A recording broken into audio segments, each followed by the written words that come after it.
My name is Mehdi Sharifzadeh.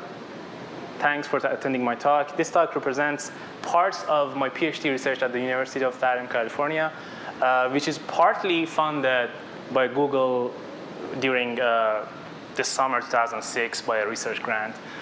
I'll discuss how a computational geometry data structure named Voronoi diagram can be used to efficiently process queries on data sets of spatial objects, shapes, points, polygons, mainly points here. Okay, this is the outline. First, I'll introduce and motivate this research. Then I'll talk about which category of spatial queries I'm talking about. And then I'll define Voronoi diagrams formally using an example. And then I'll talk about different interesting properties of these diagrams. With different case studies, let's see how many of these I can cover here, at least 2 of them. Different case studies of these spatial queries that we can address using Voronoi diagram, efficiently using Voronoi diagram. Relation of these queries to Voronoi diagram, and how we can have a Voronoi-based spatial query processing algorithm for these. I'll discuss that. At the end, as always, I'll conclude the talk, and hopefully you'll be still happy by then. At USC, I'm a part of this project named GeoDec. GeoDec is towards building a geospatial data decision-making system. This is a multidisciplinary project. People from AI, computer vision, computer graphics, databases are involved in this. It's partly funded by Google, Microsoft, Chevron, and NSF, and those people.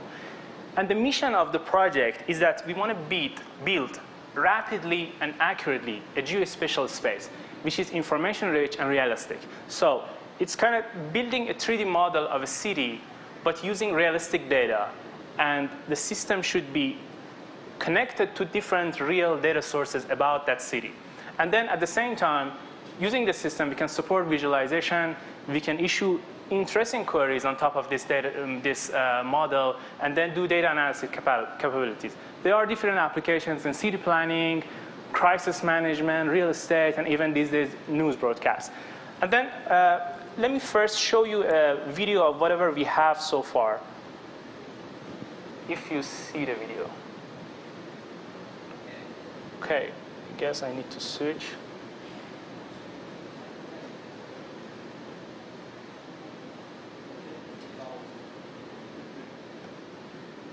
Time.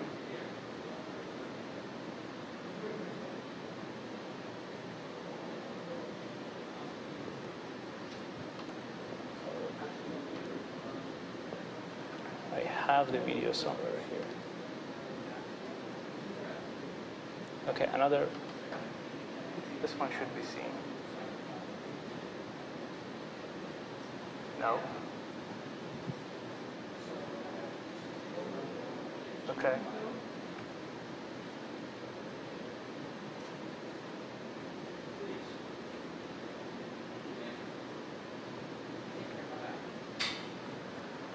Okay, here you go. So here, you see, you're looking at the 3D model of buildings of USC campus. At the same time, we have a satellite image of the building. We have a bunch of vector data, road data, interesting locations in the data. And then at the same time, 3D model of some buildings built using real pictures from the area. At the same time, superimposed on the buildings. There are different parts of these projects. There are parts involving building these 3D models, parts involving accurately laying out those road networks on top of satellite images. You know that they're not always accurately aligned. And then there are queries. You see these little labels coming. There are labels of the buildings. And this is the live video feed that we put from the videos on this 3D model. So this is, at the time that we demo this is a live picture coming from the outside world. And the same 3D model. We don't have sound, so we cannot hear them. But it would be cool if we have like microphones. It's against privacy, but we can have microphones there as well. So having this geospatial information-rich data, we can have different queries issued on this on top of this kind of system. Let's get back to the presentation. Now, what we have is that we have provided this user interface to this geospatial space. That through that interface, we can issue queries. So here, you're looking at this NEGA user interface that supports formation of queries. So we say this guy is doing a range query here. We want to find all the trams, which are these campus trams that are passing during a time range from the area inside this rectangle. And then at the same time, we have different query interfaces. So here, we're using the cyber gloves. It's like kind of Tom Cruise fashion to do this. And then we are supporting different spatial queries, range query, shortest path, the same driving direction that we have in Google Maps. And then this application is connected to different sources, like 3D models, road vector data, traffic data, point data, moving objects, which are the trams. And then once we issue the query, the query result is coming back from the engine, our spatial query processing engine, and then being visualized here. At the same time, we can generate KML files and visualize the result in Google Earth as well. So now how my research fits in the whole system. I am targeting a spatial query processing.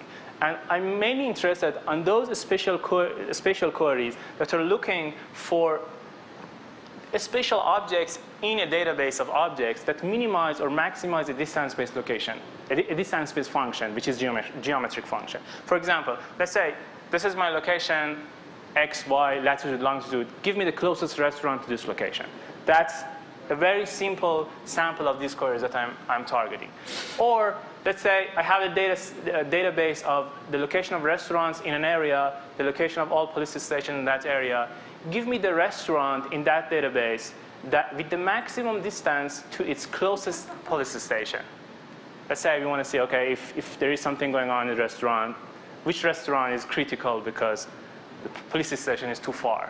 Or close parks, road segments with minimum exposure from nearby buildings. This is something that we are providing for the 3D model. So let's say president is going from point A to point B, give us a route with minimum exposure from the 3D buildings, the top of the buildings, because we want to see how many guards we can put on top of those buildings to prevent events.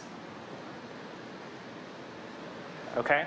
So these type of queries are not limited to systems like GeoDec. They are even beneficial for online maps like Google Maps. So these map systems these days, the simplest form of queries they have nearest neighbor query. You say, just give me the restaurants in this area.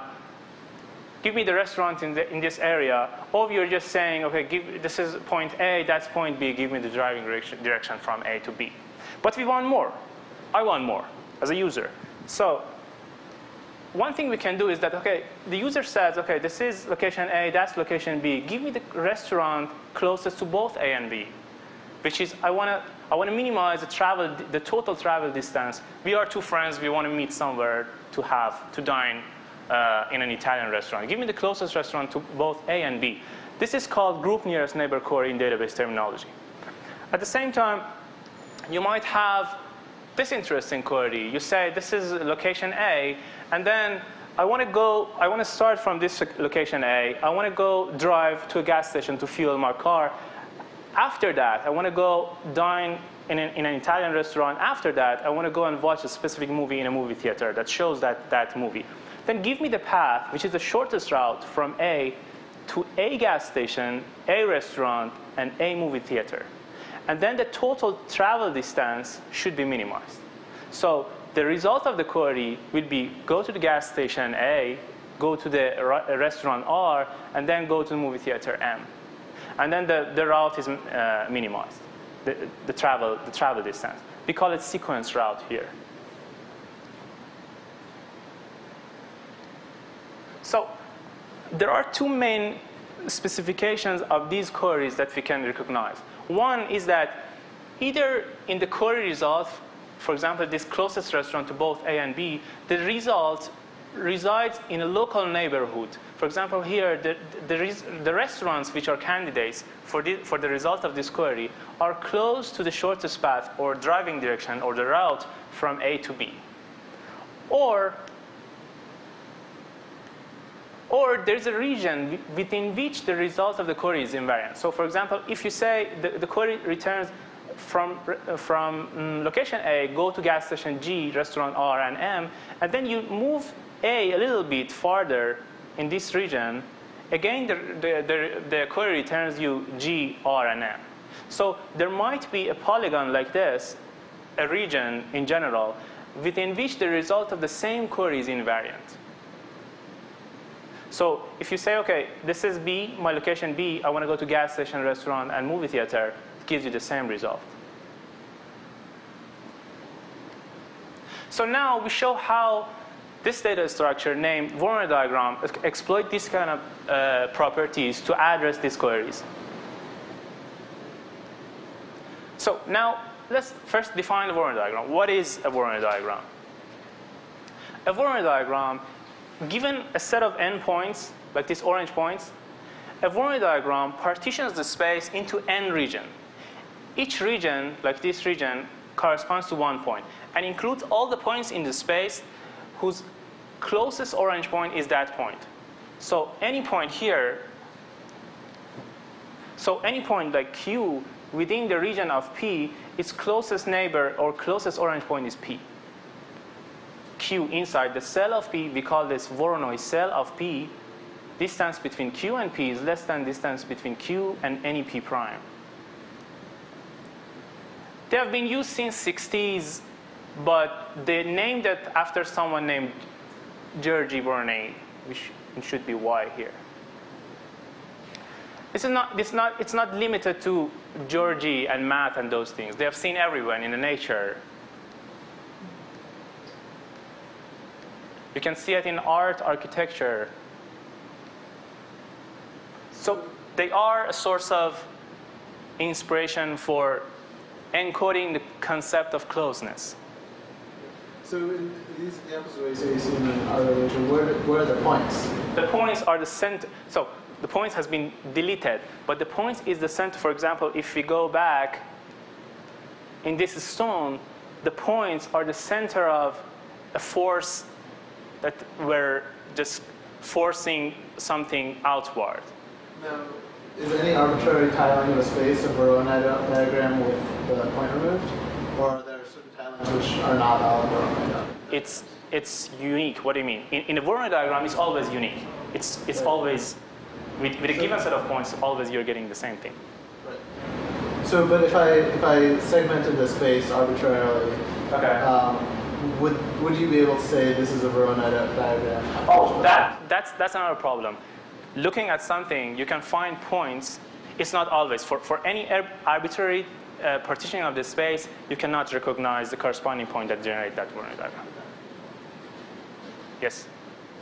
You have a question? He had asked why they ended up where are the points. The points in a lot of them are the nucleation sites where there was phase transformation. Exactly. So there's a force, power, pushing things outward, and then we came up with this. So once we...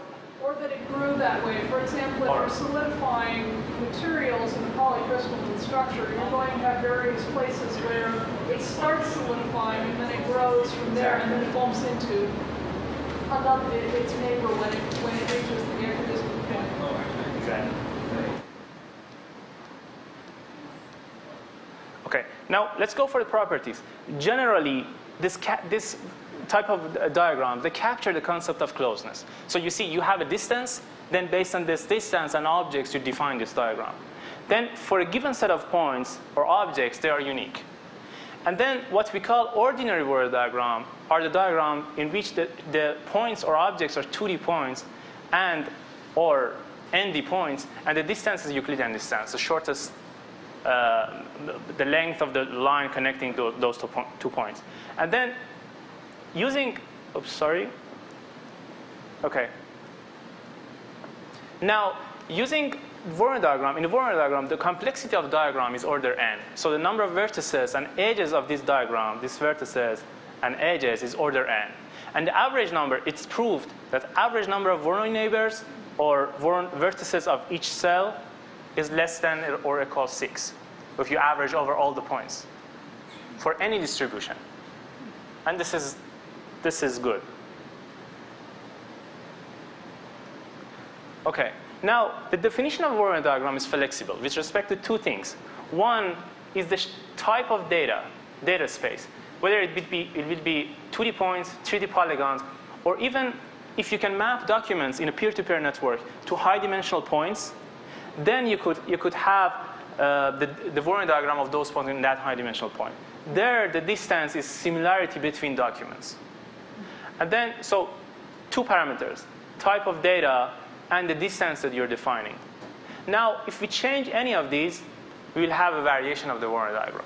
So one variation that I'm going to use during this talk is additively weighted Voronoi diagram, in which each point is assigned a weight, a numeric weight.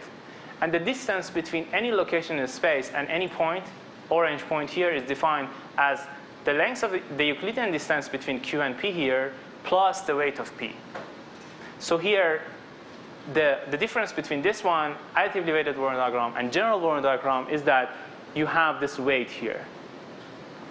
And now, having this weight, the boundary of the Voronoi cells are not line segments, are not straight lines here. You'll have curves. And you might have points with empty cells. Now, different variations can be used for processing different queries. Let's go for the case study to see how these guys are connected together. Right, okay. Consider this problem. Let's say you're traveling to LA for a conference. At the same time, you want to decide about the hotel that you want to stay in. You have different attraction areas, attraction points, location in the area that you want to visit. One is one of the beautiful beaches of Southern California. The location, let's say, is fixed 1 point. So you have 1 point beach, 1 point the conference venue, the location of the conference, and 1 point is the airport. Which hotel you want to decide to stay in? If you want to decide just based on the distance between the hotel and these points of interest, beach, conference, airport. Obviously, if you compare Hotel 1 and Hotel 2, Hotel 1 is much better than Hotel 2 because it's closer to airport than Hotel 2 to airport, to beach than Hotel 2 to beach, and conference venue than Hotel 2 to conference venue. So in terms of all three distances to these three interesting locations, 1 is better than 2. So you're not going to decide about 2. You have 1 to decide about it. At the same time, you have different locations, hotel locations, that you cannot compare them together. For example, you cannot compare H1 to H3 because H1 is closer to conference venue than H3, but H3 is closer to airport than H1. So you want to give up on something, you should give up on airport or conference. We're looking for this query. We call it a spatial skyline query. Looks for the location of hotels which form a candidate for you, from which you want to find a hotel. So in your candidate, 2 is not in your candidate hotel. 1, 3, and 4 are in your candidate hotel. Why? Because there is no hotel better than 3, better than 4, better than 1. So the problem is that finding hotels close to airport, beach, and conference, the query is that what are the candidate interesting hotels? And then the criteria is that no hotel should be better than a candidate hotel in terms of all distances to A, B, and C. And it has applications in trip planning, again, even wireless sensor networks. We have examples. So this query is defined in terms of distance. But it belongs, in general form, it belongs to a larger category of query within database community. They call it general skyline query. That's the reason that we call it a spatial skyline query. And we published this paper in VLDB 2006 this year. So let's go to the abstract space. We have a set of data points, P1 to P4. We have a set of query points. The P1 to P4 are hotels. Query points, Q1, Q2, or conference venue, airport, and then the distance is here Euclidean, let's say. Then we define P2 is spatially dominates P1 once the corresponding distance between P2 and Q1 and Q2 is less than the corresponding distance between P1 and Q1. That formally defines it.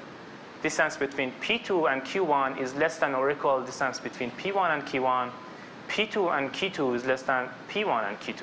And at least one of these should be less than instead of less than equal. So in this space, we say P2 spatially dominates P1 with respect of distances to Q1 and Q2. So what are the points, given this data, what are the points that can dominate P1? This is geometry, high school geometry. Let's say we have circles centered at Q1 and Q2 with the radius equal to C, Q1, P1, Q2, P1. Any point inside this circle centered at Q1, its distance to the center of the circle Q1 is less than its distance, the distance between center Q1 and P1, right? So P2, the distance between P2 and Q1 is less than the distance between P1 and Q1. So in terms of just distance, P2 dominates P1. Now P2 should be inside this circle as well, because the distance between P2 and Q2 should be less than the distance P1 and Q2. So anyone in the intersection of these two circles, this area, any point here can dominate P1, because its distances is less than these distances between P1 and query points. So this area, we call it dominator region of P1. If there is no point here, that point is not being dominated. At the same time, anything outside these two circles is being dominated by P1. So P1 dominates point P3 because it's outside this circle, and we call it dominance region of this P1. At the same time, there is no dominance relation between a point like P1 and a point like P4. P4 is not inside this dominator region of P1, not inside the dominance region of P1. So if we find points like P4, for them, no point is dominating them. Those are the candidate points that we want to find. Any question here? So the query obviously is finding the data points that are not spatially dominated. Here the answer will be P2 and P4, yes, because P1 is being dominated by P2, P3 is being dominated by P1. Now, how we solve this in a naive way? If you want to solve this in a naive way, for each point, like P2, we need to iterate over all the points, like P1. We need to compare the distances to the corresponding distances of P1 with the query points. If all of them are less than this, and then we iterated over all the points, P1, P3, and P4, and we found that there is no point that is better than P2 with respect to distances to Q1 and Q2, then P2 is a part of solution, just a part of solution. And then we do the same for all the points. So that's a naive solution. Efficient, this is not efficient. We can do many things to make it efficient. But let's just focus on this. What is the complexity of this? We are comparing every pair of the points. So the complexity here has P2, which is the number of data points. And then for each point, for each 2 points that we are comparing them together, for each one, we are doing Q distance computation between the data point and query points. Q distance computation for one point of the pair, Q distance computation for the other point of the pair. So we have 2 Q distance computation for each of these tests, dominance tests.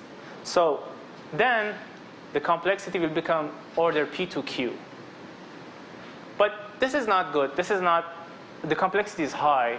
And the number of dominance checks that we are doing is getting increased with the number of data points and the number of query points. So once you have different attraction locations that you want to visit, you have a movie theater that you want to go, you want a museum that you want to go and see, you want a site visiting point like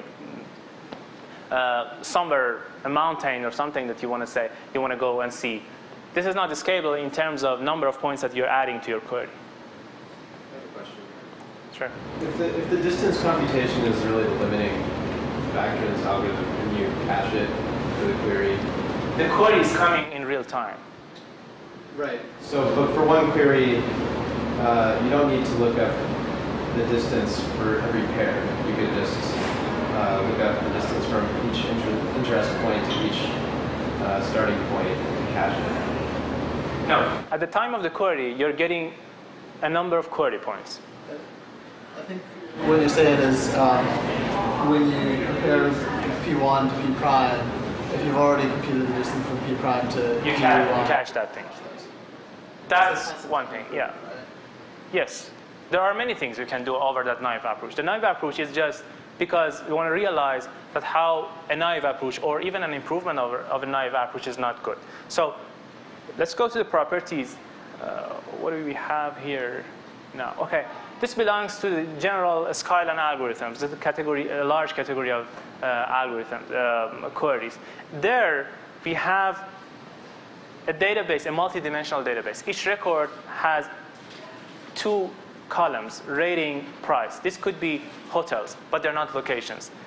Each point has a hotel, the information of a hotel, rating, price. Then the skyline of this data is the points that are not dominated by any other point here. So if a hotel is here, the price is, the rating is less. Let's say less rating is better here. The rating is less, but the price is high. But there is no other hotel that has the less rating than this.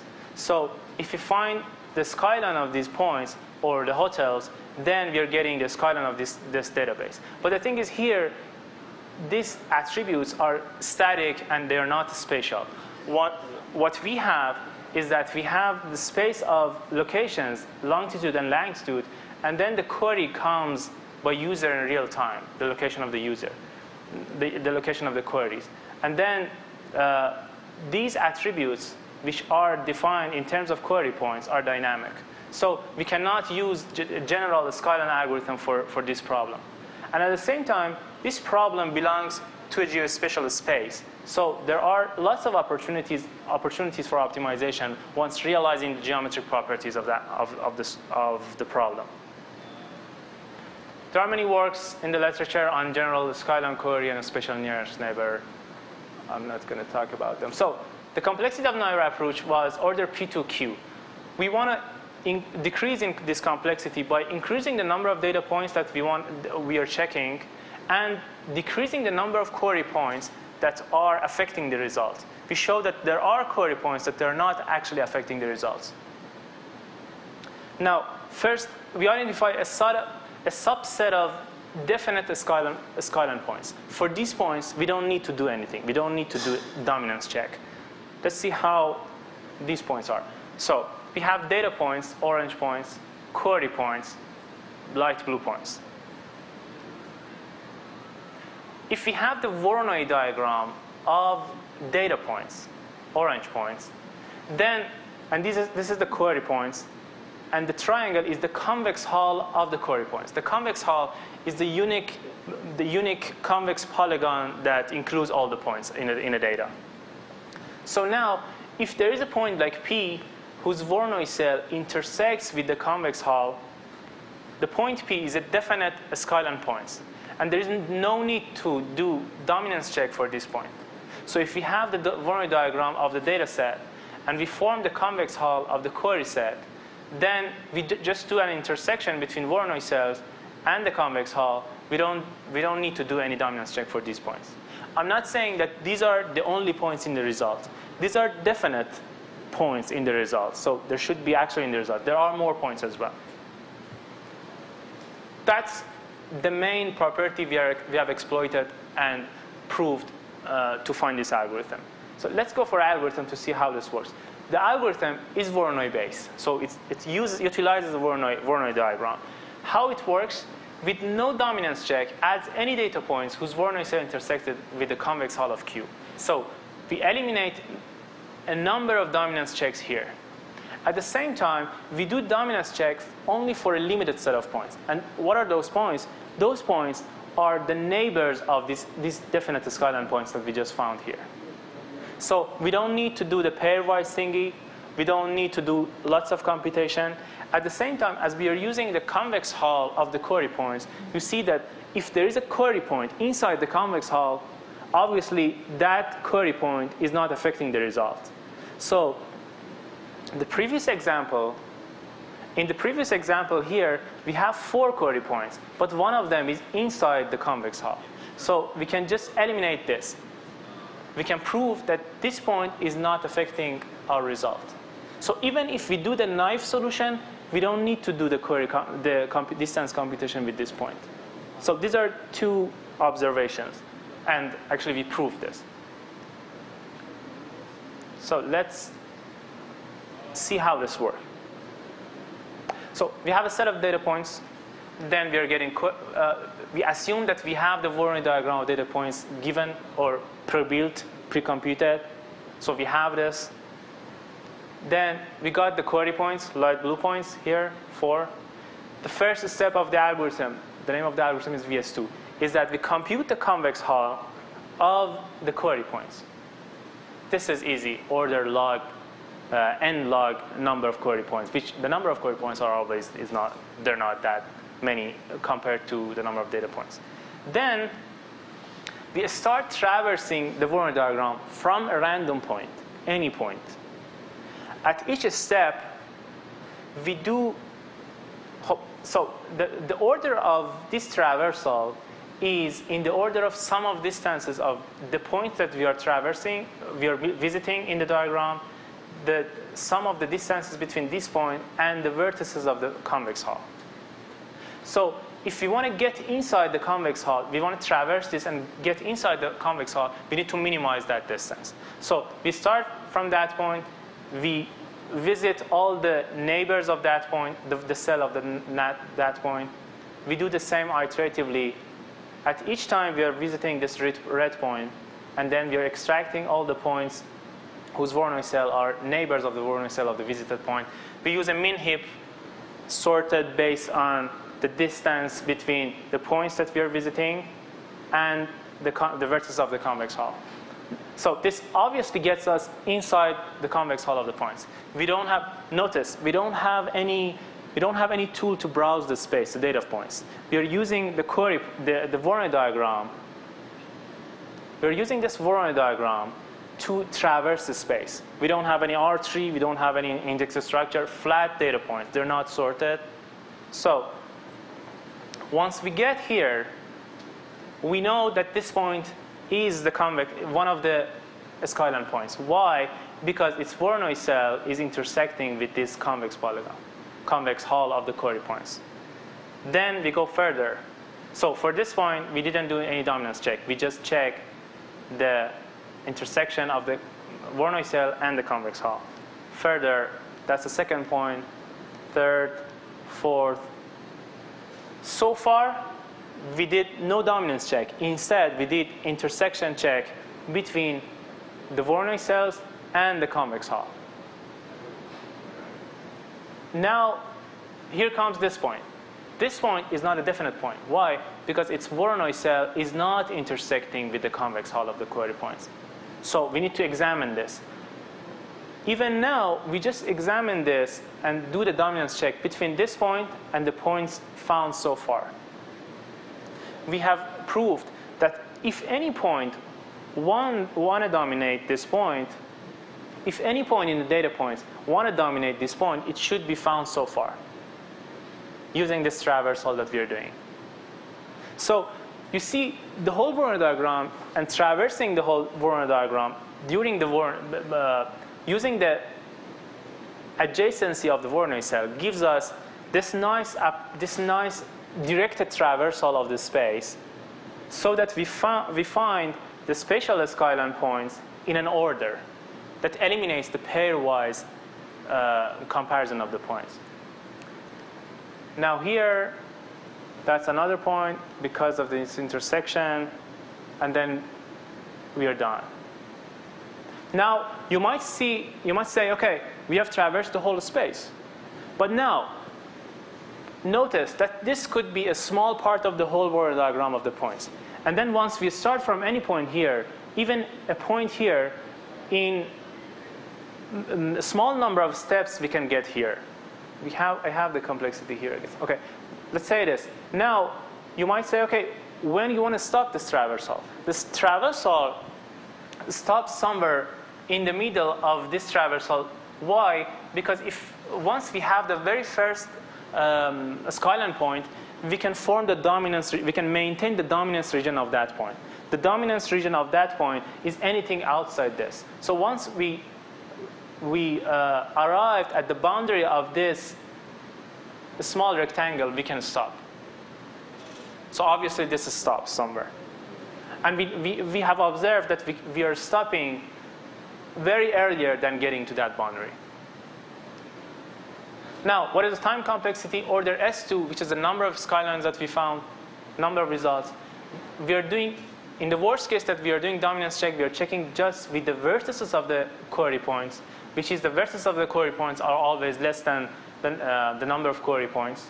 So this is obviously less than order P2 Q, and even any efficient improvement over naive. Now, we have another factor here, which is the complexity of finding the data points from which we get inside the convex hull. That could be order log P if we have a point location algorithm, or it could be a square root of P, even with nothing.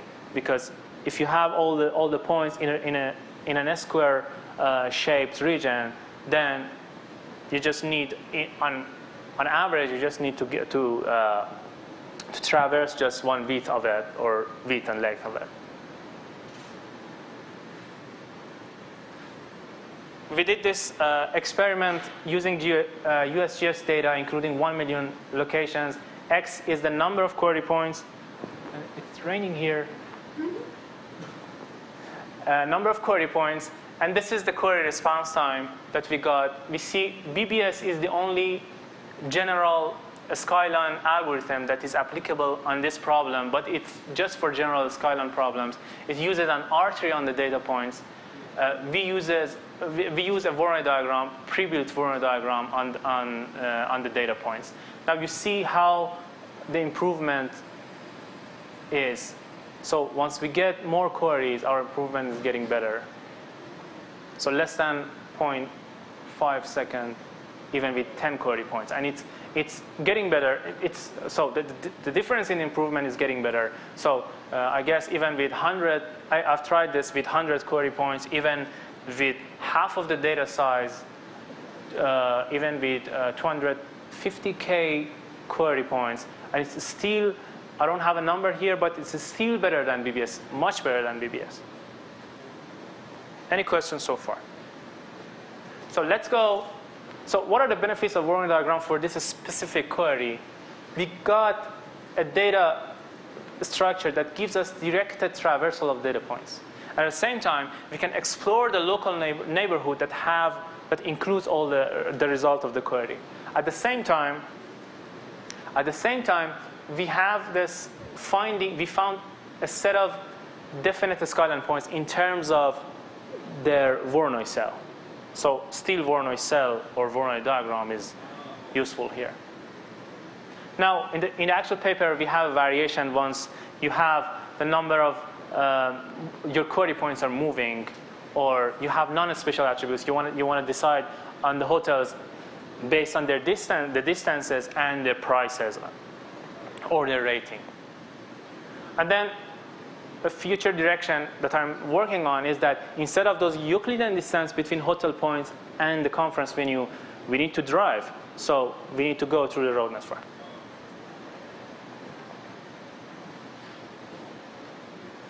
Second case study is named optimal sequence route query. That's the query we talked earlier. We have this home. We want to drive from here to a gas station, restaurant, and movie theater. And then problem is that find me that optimal route from home, gas station, restaurant, and movie theater. Obviously, the greedy route that we go to the closest gas station to home, the closest restaurant to that gas station, and the closest movie theater to that restaurant is giving us a larger a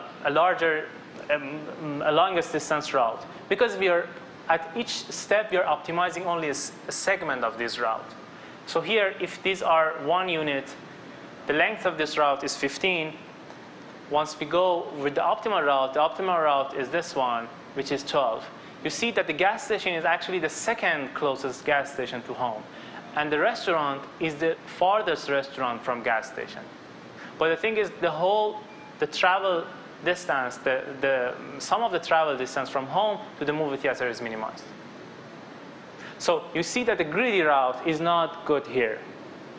And it's not working. Sometimes it's much worse than optimal route. So you cannot even use it as an approximation to the optimal route, because you're accumulating errors in the size of number of sequences, the type sequences that you want to visit. Okay? Now, again, in an abstract way, we have a set of points, locations, and then each point has a type shown in different colors here. We have 5 points, 5 point types here. The distance, let's say, again, Euclidean distance for simplicity. Then you have a query points and a sequence. You say, I want to go to a pink, red, and orange point. Then the optimal route is something like P1, R1, O1. The answer of the query will be P1, R1, O1 if the query is starting at Q with the sequence pink, red, and orange. And then the greedy route is here, obviously longer than the optimal route. So in some of the real world applications, this sequence is important. You might say, okay, why you are enforcing gas station before dining? So you want to fuel your car before going dining, or you want to dine before going to movie theater. And there are, again, applications, the same areas, trip planning, crisis management. Now, what is the challenge? If you want to solve this in a naive way, what is the solution? You can form this graph. This is your query point, this point. And then you have all the pink points, which is the first type in your sequence.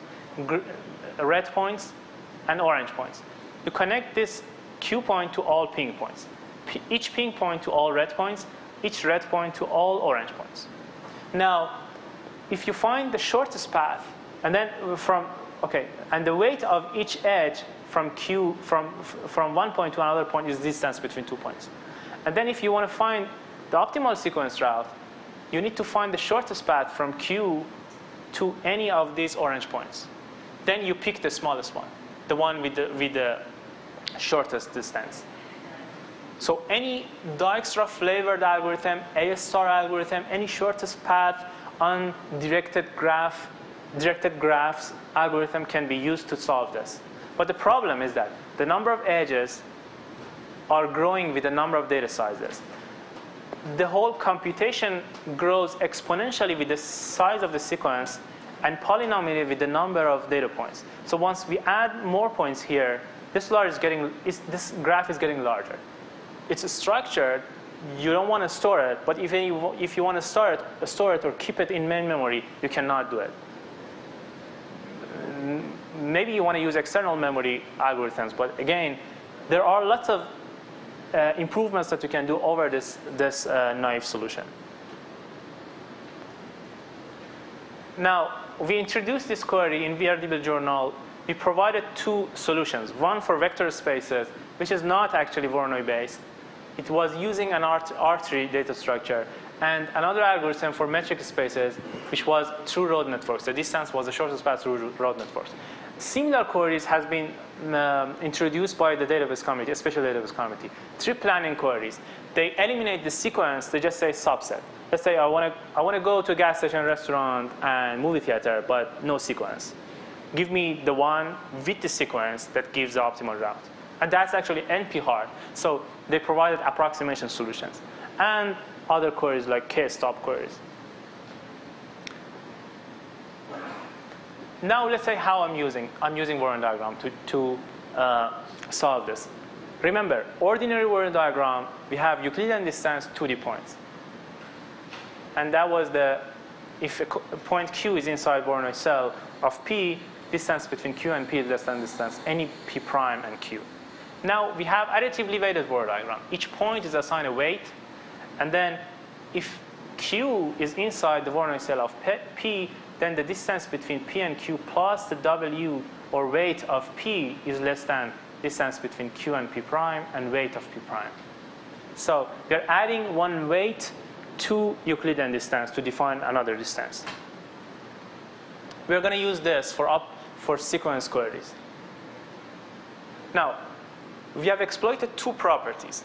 One property is that if the answer to this query, starting from Q, going to pink, red, and orange, is P1, R1, O1, then O1 is the closest orange point to R1, which is a red point.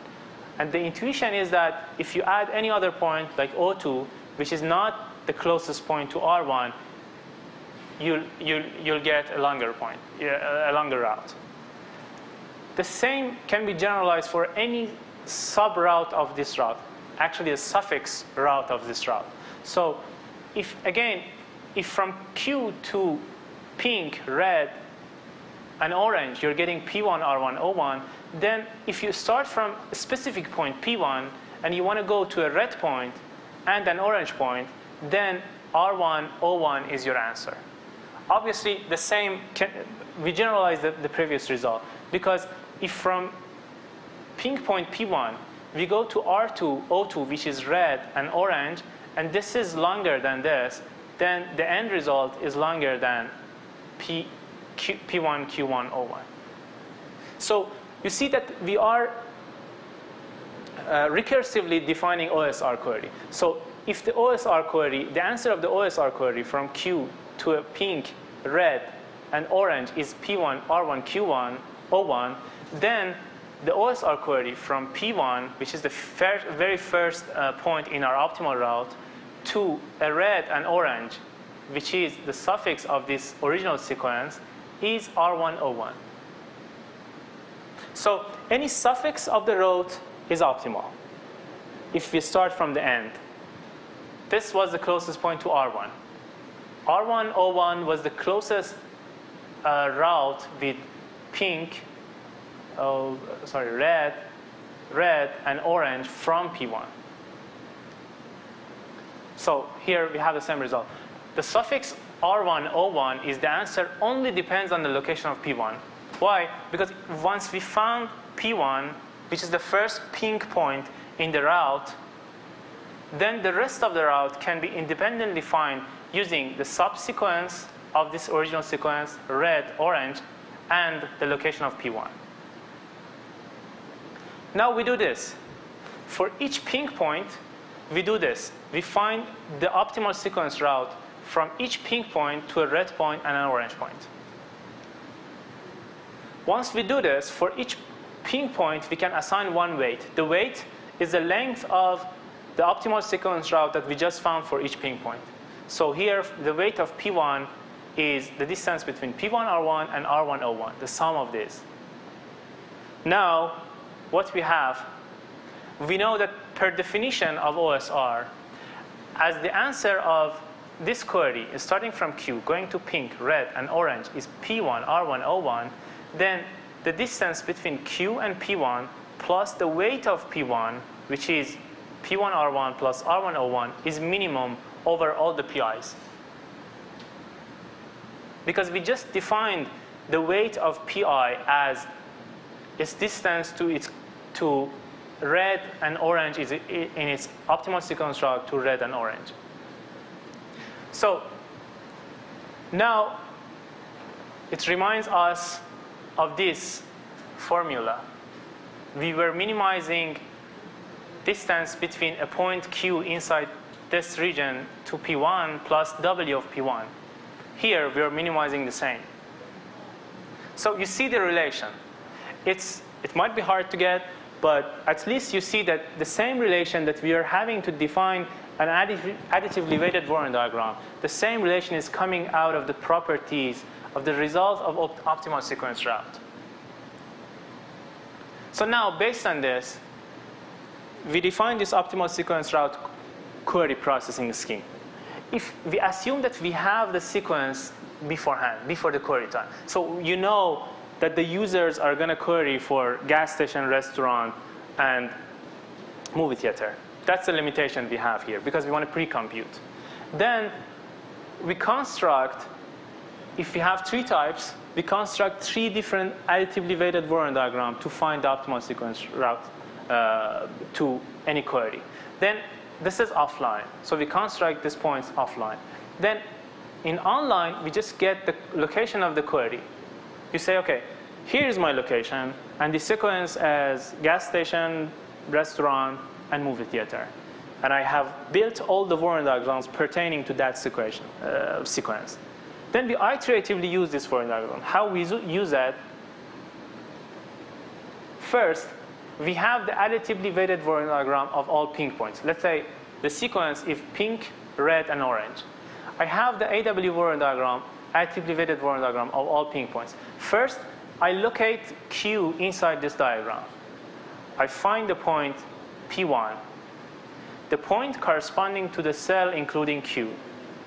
Obviously here, distance of Q and Pi plus the weight of Pi is minimized per definition of additively weighted Voronoi diagram.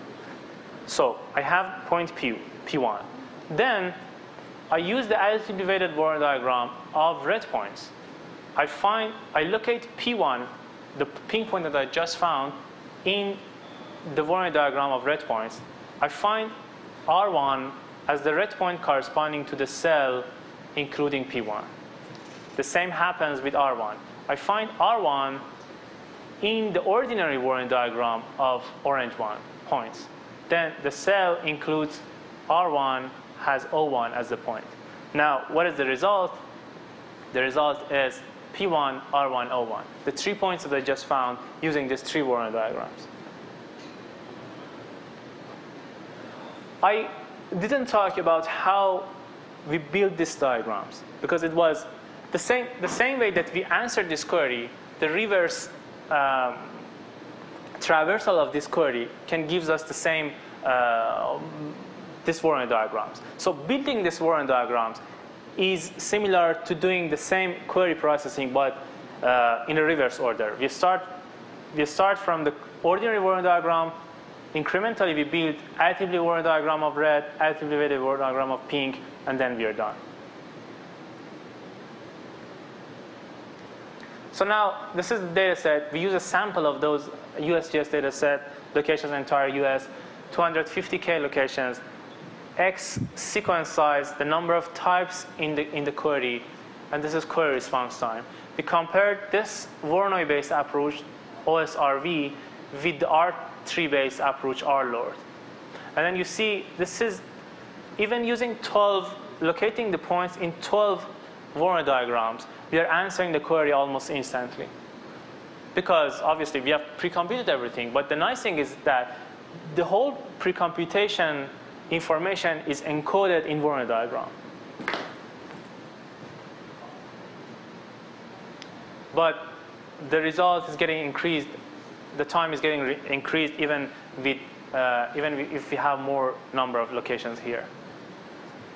Sorry, is an R tree, is it just like a spatial index, like a VSP tree or an R tree? It's R3 is a special index, yes. It's actually a regular index structure that they have in Oracle DB2. Now, what are the benefits? The benefits is that we encoded all the regions with the same result in one Voronoi cell. So now we can just locate the points and then get the result. And then again, we explored that local neighborhood that included the result. Now, I want to show you a demo. I don't know if we have time. Do we have time? 5 minutes time. Okay. This one. At some point, I decided to build an interface to this algorithm using Google API. So here we have a number of data points, types. These little icons are representing locations. The color represents the type. So here, for example, buildings are blue. This is USC campus. There are lots of buildings there. And then cemeteries are gray. Churches are red. And then you can say, OK, I want to go to a school, and then a hospital, and then, let's say, a church.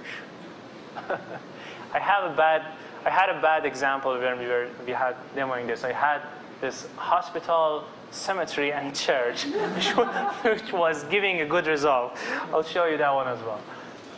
So now you say, okay, I am here.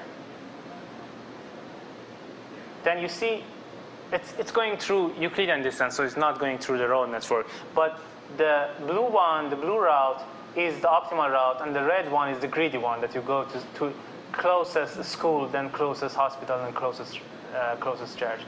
37 in the space. This is not real distance. This is in the latitude longitude space.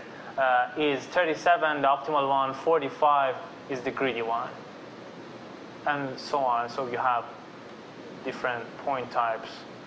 Once we traverse this, that's the hard thing that I need to get from Google Map to somehow get the points from Google Map and plot them. I have the Google Map, these points data somewhere else. I have a JSP that I query there, and then I plot everything here, because Google Map just gives me this blind raster image. Okay. What else we have? If I have 5 minutes, I can show you this demo as well. This is, okay. This is not working on Firefox because it's using Microsoft Map Points. So I'm sorry to showing you that, but at some point I wanted to do this. So let's see if it's working at all. Yes, it's working. So now this one comes from Microsoft Map Points. I am loading location data. Hopefully it gets here very soon. Okay, we have location data. These are the points. This is the demo of a spatial skylum query. Now we have the points. The points, let's say, these are our hotels. And then you say, this is one location. This is, for example, conference venue. This is airport. And then this is beach. And then give me the skyline, or the location of the hotels that I need to select from them. And there is no hotel better than them. So you see the results come back. This is a very small subset of USGS data. So the blue points are actual location of the hotels. I have mapped them to the intersections for implementation issues. And then the black points are the points that are in a spatial skyline. So these are the points that you need to decide about them. Obviously, this point is worse than one of these points. Okay. So we're going to finish this. I have 2 more case studies, but let's skip them.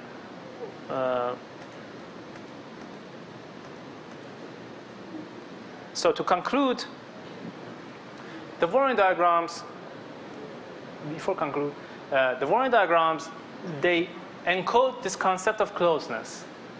And the concept of closeness defined based on any arbitrary geometric relation based on distance. They encode it, and then whatever you pre-compute in a space, you can represent it using a Voronoi diagram. And then a pre-computed solution to many of these spatial queries on that large category of queries can be found by Voronoi diagrams. And then after you find the Voronoi diagram, answering a spatial query is just locating points inside the Voronoi diagram. You might say point location is expensive. You need something for point location. Yes. On top of the Voronoi diagram, you need an efficient algorithm to do the point locating the point inside a map, a partitioning of the space. What we're doing right now is that we want to use network Voronoi diagram. These are Voronoi diagram optimized for road networks. Network Voronoi diagram to process both optimal sequence route queries and the spatial skylum queries once the distance is the distance through the network, the actual distance. And then thanks, and these are the references, publication on this material. Thank you. Any question? I may have just missed it, but did you mention the kind of complexity of building the Voronoi diagram? I know, I didn't. OK. So Voronoi diagrams are being built. So they are at least ordinary Voronoi diagram are closely related to sorting. So order n log n is the thing that you can get. So the classic algorithm, fortune algorithm that you have for building Voronoi diagram, ordinary Voronoi diagram is order n log n. But additively weighted Voronoi diagrams should be more complex because you have these curves and then you have these points that they don't have any cell.